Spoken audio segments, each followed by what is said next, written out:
Study IQ IAS, अब तैयारी हुई अफोर्डेबल। दोस्तों, अगर मैं आपसे कहूं कि आने वाले समय में किसान केवल 6 महीने ही खेती कर पाएंगे, तो क्या आप मुझसे सहमत होंगे? अगर मैं आपसे कहूं कि आने वाले समय में खेती की कटाई और बुआई का वो पैटर्न जिसे हम सदियों से फॉलो करते आ रहे थे, वो चेंज होने वाला है, तो क्या आप यकीन करेंगे? दोस्तों, और इसकी शुरुआत हो चुकी है, जिसकी गवाही देती है इस बार मार्च और अप्रैल में होने वाली एक्सेसिव रेन। दरअसल मार्च और अप्रैल में भारत ने एक अनयूजुअल रेन को एक्सपीरियंस किया है, एक ऐसी बारिश जो सामान्यतः भारत में इस मौसम में नहीं देखी जाती थी। और इसकी वजह से हजारों किसानों की फसलों की इतनी बर्बादी हुई है कि किसानों के सामने अपनी आजीविका को लेकर एक सवाल खड़ा हो गया है। इसके पीछे का कारण क्या है? कभी सोचा है आपने? दोस्तों, इसके पीछे का कारण है क्लाइमेट चेंज, जलवायु परिवर्तन। दरअसल भारत के अंदर इस क्लाइमेट चेंज की वजह से जो वेस्टर्न डिस्टरबेंस है, उसके पैटर्न में चेंज हो रहा है। वेस्टर्न डिस्टरबेंस, जिसे हिंदी में पश्चिमी विक्षोभ कहते हैं, ये पश्चिम की दिशा से आने वाले तूफान होते हैं जो अपने साथ भारत के लिए बारिश लेकर आते हैं। ये तूफान यदि सामान्य पैटर्न पर आते तो शायद हमारी खेती के लिए एक गुड न्यूज़ होती, लेकिन इस बार इन तूफानों की वजह से गर्मी के मौसम में ज़्यादा बारिश हुई है और मार्च और अप्रैल का महीना फसलों की कटाई का महीना था और इस वक्त बारिश ने पूरी फसल को बर्बाद कर दिया है। तो आइए आज की वीडियो में ये समझते हैं कि किस तरह जलवायु परिवर्तन हमारी खेती पर, हमारे जीवन पर एक सीधा असर डाल रहा है। नमस्कार दोस्तों, मैं हूं प्राची। स्टडी IQ के प्लेटफॉर्म पर आप लोगों का बेहद स्वागत करती हूं। एक एनालिसिस की वीडियो को स्टार्ट करते हैं। तो हाल ही में IMD के द्वारा ये बताया गया कि भारत ने दरअसल जो बेसिकली मार्च और अप्रैल का महीना था, उसमें जो एक एवरेज रेनफॉल होता था, उससे ज़्यादा रेन को जो है एक्सपीरियंस किया है। लेकिन ये भी पूरे भारत में एक जैसा नहीं था। अगर सेंट्रल इंडिया की बात करें तो बारिश काफ़ी ज़्यादा हुई है, वहीं अगर नॉर्थ ईस्ट इंडिया की बात करें तो बारिश वहाँ पर कम हुई है। साथ ही अगर हम बात करें मई महीने की, तो इसके अंदर करीब 12% बारिश जो है ज़्यादा हुई थी। साथ ही डाउन टू अर्थ में एक रिपोर्ट आई है कि क्लाइमेट चेंज की वजह से जो अनयूजुअल वेस्टर्न डिस्टरबेंस है, वो भारत के द्वारा एक्सपीरियंस किए जा रहे हैं। और मई के महीने में 6 वेस्टर्न डिस्टरबेंस के इवेंट भारत में देखे गए थे। इसको थोड़ा समझते हैं। पश्चिमी विक्षोभ एक ऐसे तूफान जो भारत के अंदर बारिश लेकर आते हैं। दरअसल ये जो तूफान है, ये सर्दियों के महीने में भारत में सामान्यतः ज़्यादा आते थे और अपने साथ बारिश लेकर आते थे, जो राबी की फसल के लिए बहुत ज़्यादा इम्पॉर्टेंट होती थी। लेकिन इन तूफानों की फ्रिक्वेंसी अब गर्मियों के महीने में ज़्यादा देखने को मिलने लगी है, जो कि बदलते हुए जलवायु परिवर्तन का साथ-साथ आपको सबूत देता है। जैसे कि चार्ट में आप देख सकते हो कि मार्च अप्रैल मई में ओवरऑल इंडिया में जो रेन है, वो परसेंटेज वाइज अगर आप देखेंगे तो ज़्यादा दिखाई देती है। अगर सेंट्रल इंडिया की बात करें तो अप्रैल के महीने में 226% रेन जो है सामान्य से ज़्यादा थी। और ये जो बारिश हो रही है, ये जो पश्चिमी विक्षोभ के कारण आने वाले तूफान है, इसका हमारे भारत की अर्थव्यवस्था पर, हमारी खेती पर, लोगों की आजीविका पर किस तरह सीधा असर पड़ता है, ये भी इन पिक्चर्स के माध्यम से आप ज़्यादा बेहतर तरीके से समझ पाएंगे। ये पिक्चर्स है अप्रैल के मंथ की, जहाँ पर दरअसल किसानों ने पहली बार इतना नुकसान देखा कि बेमौसम बारिश की वजह से पंजाब के किसानों की गेहूं की पूरी फसल बर्बाद हो गई। और सिर्फ इतना ही नहीं, ऐसी और बहुत सारी न्यूज़ आई थी जहां पर जिस फसल की वजह से बच्चों की पढ़ाई का खर्चा चलाना था, बेटी की शादी करनी थी, वो पूरी बर्बाद हो गई है। 11,000 से ज़्यादा किसानों की 33% से ज़्यादा फसल जो है बर्बाद हो गई थी। ये एक न्यूज़ जो है उत्तर प्रदेश से रिपोर्ट की गई थी अप्रैल के महीने में। और सिर्फ इतना ही नहीं कि ये जो वेस्टर्न डिस्टरबेंस है, ये बदलता हुआ जलवायु परिवर्तन है, इसका हमारे एग्रीकल्चर पर असर देखने को मिल रहा है। बल्कि 2013 में उत्तराखंड में आई वो भीषण आपदा तो आपको याद होगी। दरअसल उस वक्त भी हुआ ये था कि आपको पता है जून जुलाई के दौरान भारत के अंदर मानसून आ जाता है। ये जो वेस्टर्न डिस्टर्बेंस जो पहले सर्दियों में ज़्यादा आते थे, जब ये गर्मियों में भी ज़्यादा आने लगे और इनका बेसिकली आप कहेंगे एक मिक्सअप हुआ मानसून के आगमन के साथ, तो जो मौसम ने अपना रंग दिखाया वो बहुत ही ज़्यादा भयावह था। और 2013 में दरअसल ये जो हमारा बेसिकली मॉनसून मंथ होते थे, इस दौरान जब वेस्टर्न डिस्टर्बेंस की वजह से एक लो प्रेशर वाला रीजन एक्सटेंड हो गया था और बेसिकली चीज़ें मिक्सअप हुई थी, तो ये जो मैसिव फ्लड है ये देखी गई थी, जहाँ पर करीब 5,000 से ज़्यादा लोग मारे गए थे। तो अब आपके लिए ना ये जानना बेहद इम्पॉर्टेंट हो जाता है कि वेस्टर्न डिस्टर्बेंस है क्या, क्योंकि आपको ये चीज़ें पता होगी तभी अपनी खेती के लिए आप शायद ज़्यादा बेहतर डिसीजन ले पाएंगे, या फिर आपकी फैमिली में अगर कोई ऐसा है तो उसको अवेयर कर पाएंगे, और आपके एग्जाम के पॉइंट ऑफ व्यू से ये जानना तो बेहद ज़्यादा इम्पॉर्टेंट है। तो आइए वेस्टर्न डिस्टर्बेंस को समझते हैं। ये दो वर्ड से मिलकर बना है, राइट, वेस्टर्न और डिस्टर्बेंस। वेस्टर्न का मतलब ये है कि भारत में जो इसका प्रवेश होता है वो दरअसल पश्चिमी दिशा से होता है, और डिस्टर्बेंस का मतलब ये है कि ये जो बेसिकली स्टॉर्म्स आते हैं ये स्टेबल नहीं होते, ये जब आते हैं तो एक डिस्टर्बेंस को जो है क्रिएट कर देते हैं। अब समझना ये ज़रूरी है कि ये वेस्टर्न डिस्टर्बेंस पश्चिमी दिशा से आते क्यों हैं और ये बनते क्यों हैं। तो दरअसल आप ये थोड़ा सा मैप को समझिएगा। ये मेडिटेरियन सी का बेसिकली एरिया है, भूमध्य सागर। ये जो भूमध्य सागर है यहाँ पर एक हाई प्रेशर जो है क्रिएट हो जाता है, जबकि अगर हम भारत की बात करें तो यहाँ पर एक लो प्रेशर रहता है। और दरअसल आपको ये पता है कि जो विंड्स हैं वो high pressure to low pressure चलती हैं, और इसीलिए ये जो स्टॉर्म्स हैं ये आपको इस डायरेक्शन से आते हुए दिखाई देते हैं।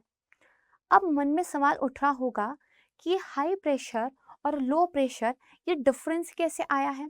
तो दो बातों को ध्यान में रखिएगा। पहली बात तो ये है कि ज़मीन जल्दी गर्म हो जाती है, जल्दी ठंडी हो जाती है, जबकि जो वाटर बॉडी होती है वो गर्म भी देर से होती है और ठंडी भी देर से होती है। तो यहाँ पर बेसिकली अभी भी क्या है, थोड़ा ठंडा टेम्परेचर है, दैट्स वाई यहाँ पे प्रेशर हाई है। यहाँ पे थोड़ी गर्मी ज़्यादा हो गई, दैट्स वाई यहाँ पे प्रेशर लो हो गया है। दिस इज तो वन रीज़न। दूसरा क्या है, ये जो एरिया है ये सब ट्रॉपिकल रीजन में पड़ता है, और सब ट्रॉपिकल रीजन को हाई प्रेशर बेल्ट कहते हैं। ऐसा क्यों कहते हैं, आइए इसको भी थोड़ा सा समझने की कोशिश करते हैं। जैसे कि आप देख पा रहे हो कि दरअसल अगर आप देखोगे ये इक्वेटर है, यानी कि भूमध्य रेखा है, यहाँ पर तापमान बहुत ज़्यादा हैवी रहता है, यानी कि आप कहेंगे कि गर्मी बहुत ज़्यादा रहती है। तो आप देखोगे हवा यहाँ से ऊपर उठती है, देन इस डायरेक्शन की तरफ चलती है। वहीं दूसरी तरफ अगर आप देखोगे तो बेसिकली जो यहाँ वाली हवा है ये भी ऊपर उठती है और यहाँ आती है। जब ये दोनों हवाएं बेसिकली यहाँ पर मिलती हैं तो यहाँ पर एक क्या है, सब ट्रॉपिकल हाई, एक हाई प्रेशर जो है क्रिएट हो जाता है। ठीक है, तो अब आपको समझ में आ गया कि बेसिकली ये वाला जो हाई प्रेशर था ये यहाँ पर कहाँ से आया है, ये सब ट्रॉपिकल हाई प्रेशर कैसे बना है, राइट है। अब आगे बढ़ते हैं, राइट है, थोड़ा सा और चीज़ों को डिटेल में समझते हैं। तो बेसिकली ये जो हाई प्रेशर यहाँ पे क्रिएट हुआ है इसकी तरफ से चलकर जो लो प्रेशर का एरिया है वहाँ पर आपको जो है एयर का मूवमेंट दिखाई देता है। ठीक है, तो इसकी वजह से यहाँ पर साइक्लोजेनेसिस नाम की कंडीशन बन जाती है। साइक्लोजेनेसिस मतलब साइक्लोन के लिए फेवरेबल कंडीशंस बन जाती हैं, और ये जो वेस्टर्न डिस्टर्बेंस होते हैं इनको एक्स्ट्रा ट्रॉपिकल साइक्लोन ही कहते हैं। एक्स्ट्रा ट्रॉपिकल क्यों, क्योंकि आपका ट्रॉपिकल रीजन है, इसके ऊपर जो है आपका बेसिकली क्या है, ये आपके बेसिकली क्या है, सब ट्रॉपिकल रीजन होता है, इसके ऊपर आपके टेम्परेट रीजन होते हैं, तो इसको एक्स्ट्रा ट्रॉपिकल रीजन जो है बेसिकली बोलते हैं। और यहाँ पे एक आप देखोगे एक वेस्टर्न डिस्टर्बेंस एक जो है आपका एक्स्ट्रा ट्रॉपिकल एक साइक्लोन और स्ट्रॉम के रूप में यहाँ पे बन जाता है, जो कि आगे चलकर भारत की तरफ जो है बेसिकली एंट्री लेता है। High pressure to low pressure चलता है। अब एक और चीज़ ध्यान रखिएगा, जो बेसिकली आपका अपर एटमॉस्फेयर है वहाँ पर वेस्टर्ली जेट स्ट्रीम चलती है, राइट है। ये जो वेस्ट जेट स्ट्रीम है इसकी भी जो दिशा है वो वेस्ट से बेसिकली ईस्ट की तरफ होती है, और कुछ इस तरीके से बेसिकली ये आपको चलते हुए दिखाई देती है। अब आपको ये पता है कि ऑलरेडी जो है साइक्लोन जैसी कंडीशंस बन चुकी है, स्टॉर्म जो है तैयार हो चुका है। जब ये जेट स्ट्रीम ऐसे चल के आती है तो अपने साथ उन बेसिकली स्टॉर्म जो विंड्स हैं उनको भी लेकर आती है, और रास्ते में जो आपका मेडिटेरियन सी है, जो ब्लैक सी है, कैस्पियन सी है, इससे बहुत सारा जो मॉइस्चर है, राइट है, उसको लेकर आती है, जिसकी वजह से मॉइस्ट एयर होती है। और जब ये पानी से भरी हुई हवाएं यहाँ पर आती हैं तो यहाँ है हिमालय, और ये हिमालय इन हवाओं को आगे बढ़ने से रोक देता है। दैट्स वाई ये जो मॉइस्ट हवाएं हैं ये अपना सारा पानी जो है यहाँ पर गिरा देती हैं, ठीक है। इसकी वजह से जो है ये बारिश देखने को मिलती है। अब देखिए, अगर बात करें बेसिकली मिड फरवरी की, तो जो भारत का बेसिकली टेम्परेचर है, हम नॉर्थ वेस्ट और अगर नॉर्थ इंडिया की बात करें तो ये करीब 25 to 28 डिग्री सेल्सियस के आसपास होता है। तो कंपैरेटिवली आप देखोगे कि धीरे धीरे यहाँ पर एक ऐसा क्लाइमेट बन जाता है कि बादल छाए रहते हैं और टाइम टू टाइम जो है बारिश देखने को मिलती है।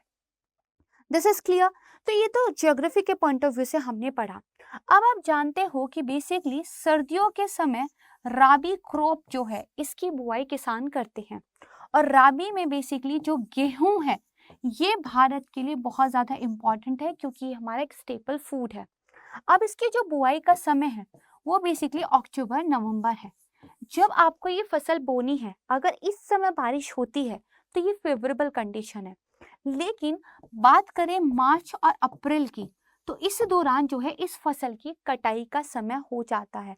अगर इस वक्त पानी भर गया खेतों के अंदर तो जो स्टैंडिंग क्रॉप थी वो गिर जाती है, खेतों में पानी भर के वाटर लॉगिंग की एक समस्या उत्पन्न हो जाती है और पूरी की पूरी फसल बर्बाद हो जाती है। दैट्स वाई क्लाइमेट चेंज की वजह से ये जो वेस्टर्न डिस्टर्बेंस का पैटर्न बदल रहा है, बारिश ठंडी के बजाय गर्मी में आपको ज़्यादा देखने को मिल रही है, इसकी वजह से हो सकता है कि आने वाले समय में जो खेती की कटाई और बुआई के सदियों से चलते आ रहे पैटर्न्स थे वो भी हमें चेंज करने पड़ जाएं। और इसीलिए मैंने आपसे कहा था कि शायद आप यकीन नहीं करेंगे कि आने वाले मंथ में खेती सिर्फ 6 महीने तक ही पॉसिबल हो पाए। और अभी तो ये समय बताएगा कि इस बार का जो मॉनसून है वो कैसा रहने वाला है। तो आई होप कि वीडियो आपको पसंद आई होगी, एंड आई होप कि वेस्टर्न डिस्टर्बेंस की वजह से ये जो मार्च और अप्रैल में हमने एक असामान्य सी बारिश देखी थी, आपको समझ में आया होगा कि ये बारिश आई कहाँ से थी, इसके पीछे का एक पूरा का पूरा जो है फिनोमिना क्या है। अगर ये आपको समझ आया है तो कमेंट सेक्शन में मुझे थम्स अप ज़रूर दीजिएगा, ताकि इस तरह के वीडियोज़ मैं आपके लिए और भी लेकर आते रहूँ। ऑन अ सिमिलर नोट, अगर आप इसी तरह की क्वालिटी एजुकेशन जो है हमारे स्टार फैकल्टीज़ के साथ पढ़ाई कर कर हासिल करना चाहते हैं तो हमारे P2I बैच को ज्वाइन कर सकते हैं अपनी UPSC 2024 की तैयारी के लिए। P2I यानी कि प्रीलिम्स टू इंटरव्यू बैच, इसमें दरअसल बाइलिंगुअल जो है हमारे बैचेस चलते हैं, लाइव क्लासेस होती है। 9 जून से जो हमारा इवनिंग बैच है वो शाम के 6 बजे से स्टार्ट होने वाला है। लिमिटेड सीट्स हैं, जल्दी एडमिशन ले लीजिएगा। और इसमें बहुत खास बात यह है कि अगर आप प्रीलिम्स क्रैक कर लेते हैं ना, तो मेंस की तैयारी में आपके रहने खाने की व्यवस्था हमारी तरफ से होगी। आप यहाँ आइए, हम आपको रहने की सुविधा देंगे और सिर्फ आप पढ़ाई पर फोकस कीजिए। हम आपको पूरी प्रॉपर क्लासेस देंगे और आपको सिर्फ मेहनत करनी है। तो यस, इसको ज्वाइन कीजिए, प्रीलिम्स को क्रैक कीजिए, एंड देन हमारा जो मीन्स रेसिडेंशियल प्रोग्राम है उसका पार्ट बन जाइए। और इस कोर्स पर फिलहाल एक ह्यूज डिस्काउंट आप अवेल कर सकते हैं अगर आप यूज़ करते हैं अपना faculty code, that is Prachi live, PRACHILIV। तो आपको एक बहुत ह्यूज डिस्काउंट जो है यहाँ पर मिलता है, एंड बहुत ही इंटरेस्टिंग तरीके से, बहुत इंटरेक्टिव तरीके से आप जो है अपनी UPSC 2024 की तैयारी यहाँ से कर सकते हैं। That's all from my side. I hope कि आपको जो है वीडियो पसंद आया होगा। तो thank you so much everyone. अगर इस वीडियो का PDF आप बेसिकली अवेल करना चाहते हैं तो you can join me on the Telegram channel. If you want to ask any question regarding your preparation, regarding the batch, तो भी आप मुझे टेलीग्राम चैनल पे जो है पिंग कर सकते हैं। तो बहुत जल्द मिलूंगी मैं आपको एक नई वीडियो के साथ। तब के लिए thank you so much everyone. जय हिंद। स्टडी IQ IAS, अब तैयारी हुई अफोर्डेबल।